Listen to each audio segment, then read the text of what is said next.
बिहार के viral clock tower के बाद अब एक नया शाहकार आया है भारतीय इंजीनियरिंग का, जिसने सोशल मीडिया यूजर्स को काम पर लगाया है। मध्य प्रदेश का ये आरओबी यानी रेलवे ओवरब्रिज इस वक्त खूब चर्चा में है। कोई इसे दुनिया का 8वां अजूबा बता रहा है, तो कोई इसे इंजीनियरिंग का नायाब नमूना बता रहा है कि टेक्नोलॉजी इंडिया से बाहर नहीं जानी चाहिए। एक दशक से भी ज्यादा इंतजार के बाद 18 करोड़ की लागत से बने इस आरओबी के डिजाइन को और इसे बनाने वाले इंजीनियर्स को लोग आड़े हाथ ले रहे हैं। लेकिन अब इस मामले में मध्य प्रदेश सरकार की तरफ से सफाई भी आ गई। बहुत इंटरेस्टिंग है कि बनाया है तो कुछ सोचकर ही बनाया होगा, लोड क्यों लेते हो। लेकिन सोशल मीडिया को तो खिलौना मिल गया है।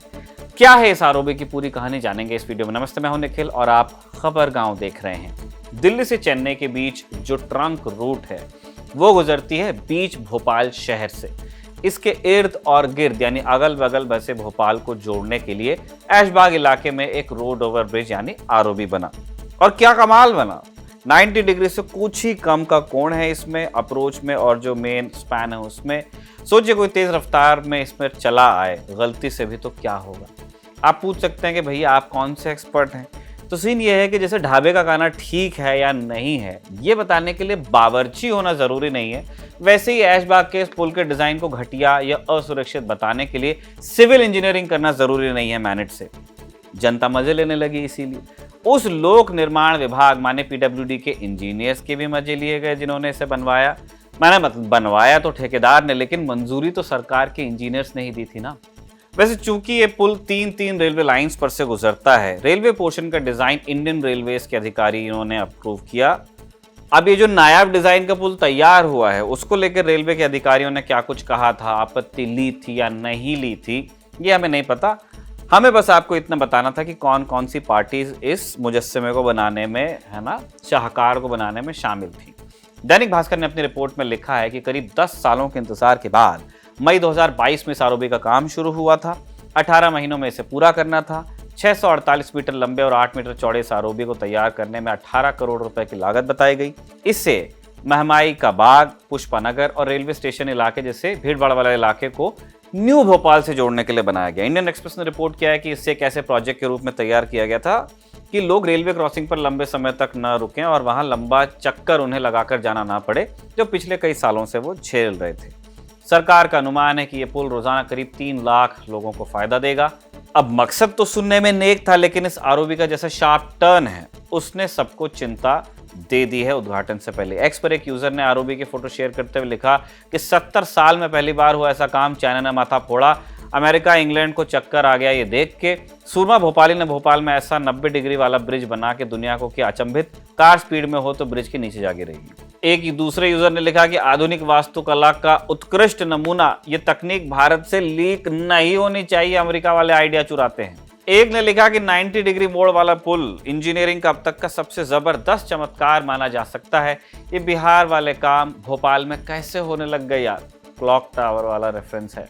एक यूजर ने इसे बनाने और मंजूरी देने वाले अफसरों पर सवाल उठाते हुए लिखा कि अब जब 18 करोड़ की लागत से बनकर तैयार है पुल, तब इस पर चर्चा हो रही। जब बन रहा था तब बनाने वाले उसे चेक करने और इसे पास करने वाले अधिकारी क्या सिर्फ चाय समोसा खा रहे थे। भोपाल में पाया भी मिलता है। अब आगे क्या होगा, जो यूजर लिखता है कि इसे तोड़ा जाएगा तो लोगों के टैक्स के पैसे की बर्बादी होगी, और अगर नहीं तोड़ा जाएगा तो लोगों की जान जाएगी। कुल मिलाकर नुकसान आम लोगों का ही है। क्या इस मामले में किसी की जिम्मेदारी और जवाबदेही तय करके सजा नहीं मिलनी चाहिए। एक यूजर ने तो यहां तक कह दिया कि क्या ये एक घातक डिजाइन है या जनसंख्या कम करने की जानबूझकर बनाई गई डिजाइन।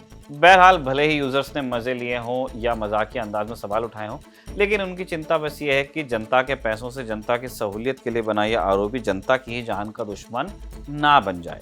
एक खास संयोग वैसे ये भी है जिसकी तरफ कांग्रेस ने पॉइंट आउट किया है कि ये ब्रिज नरेला विधानसभा में पड़ता है, जहां के विधायक हैं विश्वास सारंग, वर्तमान में सहकारिता, खेल एवं युवा कल्याण विभाग के मंत्री हैं मध्य प्रदेश में।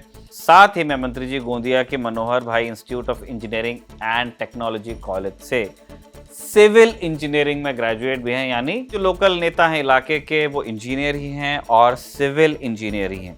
एमपी कांग्रेस ने इसी बात को मद्देनजर पोस्ट भी किया कि नरेला में इंजीनियर विश्वास सारंग की देखरेख में बना ऐसा पुल जो सीधे न जाकर 90 डिग्री मुड़ गया। छोटी छोटी नालियां और गली के कामों में फोटो खिंचवाने वाले सारंग जी की नजर इस भारी भरकम पुल के डिजाइन पर नहीं पड़ी क्या, या जानबूझकर नजरअंदाजी की गई। ये महज लापरवाही नहीं, बंदरबाट और भ्रष्टाचार का जीता जागता नमूना है। बहरहाल इस ब्रिज से होने वाले संभावित हादसों को लेकर भास्कर ने traffic expert doctor Siddharth Rokade के हवाले से रिपोर्ट किया कि आरओबी के शार्प टर्न की वजह से हादसे हो सकते हैं। कम जगह और शार्प टर्न पर अगर गाड़ियों की स्पीड को कंट्रोल नहीं किया गया तो आने और जाने वाली गाड़ियों में आपस में टक्कर भी हो सकती है और गाड़ियां अनियंत्रित होकर आरओबी से नीचे भी गिर सकती हैं। मामला जब बढ़ने ही लगा, वायरल हो गया, तो राज्य सरकार के मंत्री भी हरकत में आए। मीडिया ने जब मध्य प्रदेश में लोक निर्माण विभाग के मंत्री राकेश सिंह से यह सवाल किया तो उनका कहना था कि कोई भी ब्रिज या पुल जब बनते हैं तो बहुत सारे तकनीकी पहलुओं से गुजरने के बाद ही काम होता है। इस ब्रिज का डिजाइन 5 साल पहले तय हुआ था। 11 जून को एनएचएआई ने जांच की जिसकी रिपोर्ट आनी है। अगर ये कोई आरोप है तो इसका परीक्षण कर जांच करवा ली जाएगी। मंत्री जी ने ब्रिज के डिजाइन के खिलाफ उठ रही आवाजों का जवाब देते हुए ये भी कहा कि इस तरह के ब्रिज बनाने के बाद अचानक ही कुछ विशेषज्ञ आते हैं और इस तरह की बातें करते हैं। इंडिया टुडे ने लोक निर्माण विभाग ब्रिज विभाग में मुख्य अभियंता वीडी वर्मा का बयान छापा है। बयान के मुताबिक वीडी वर्मा कहते हैं कि मेट्रो स्टेशन के कारण उस जगह पर जमीन की उपलब्धता बहुत सीमित थी। जमीन की कमी के कारण हमारे पास कोई और विकल्प नहीं था। इस ओवरब्रिज का उद्देश्य सिर्फ दोनों कॉलोनीज को जोड़ना है। उन्होंने ये भी बताया कि इस पुल पर केवल छोटे वाहनों को ही गति नियंत्रण के साथ चलने की अनुमति होगी और इसका संचालन पूरी सुरक्षा के साथ किया जाएगा। यहाँ हम फिर वही बात दोहराना चाहते हैं कि बावर्ची ने अगर बहुत समय लगाकर, बहुत ध्यान देकर घटिया खाना परोस दिया तो क्या आप सिर्फ उसे इसलिए खा लेंगे कि बहुत मेहनत से बनाया है, बहुत सोच समझ कर बनाया है, बावर्ची ने बनाया तो कुछ सोच कर ही बनाया है। मतलब ये पुल कुछ भी हो, कम से कम कॉमन सेंस पर तो इसे खरा उतरना ही चाहिए। वैसे पहला मामला नहीं है। बीते फरवरी में एक और ब्रिज सुर्खियों में आया था। मुख्यमंत्री मोहन यादव ने 23 जनवरी को भोपाल में डॉक्टर भीमराव अंबेडकर सेतु का उद्घाटन किया था। ये राजधानी का सबसे लंबा एलिवेटेड कॉरिडोर है जिसकी लंबाई 2.5 किलोमीटर बताई गई। इसे 153 करोड़ रुपए की लागत से बनाया गया था। उद्घाटन के बाद पीडब्ल्यूडी के प्रमुख सचिव नीरज मंडलोई ने वरिष्ठ अधिकारियों के साथ फ्लाईओवर का निरीक्षण किया। आधिकारिक प्रेस रिलीज में बताया गया कि निरीक्षण टीम को सड़क की सतह की गुणवत्ता और फिनिशिंग असंतोषजनक लगी। इसके अलावा फ्लाईओवर के 2 स्थानों पर एक्सपांशन जॉइंट जहां लगाए गए थे वहां काफी जंग भी मिला। इन लापरवाहियों को देखते हुए प्रोजेक्ट के प्रभारी असिस्टेंट इंजीनियर रवि शुक्ला और सब इंजीनियर उमाकांत मिश्रा को तत्काल प्रभाव से निलंबित कर दिया गया था और साथ ही काम की निगरानी में लापरवाही के आरोप में एग्जीक्यूटिव इंजीनियर जावेद शकील को कारण बताओ नोटिस और चीफ इंजीनियर जीपी वर्मा से भी स्पष्टीकरण मांगा गया था। बहरहाल ऐशबाग के आरोपी को लेकर आरोप प्रत्यारोप का दौर जारी है। आप पूरे मामले पर क्या रखते हैं कमेंट कर हमें जरूर बताइए। इस वीडियो में बस इतना ही। धन्यवाद। ये जानकारी आपके लिए जुटाई थी शुभम ने, निवेदिता ने इसे रिकॉर्ड किया था। आप खबरगांव को जरूर देखते रहिए।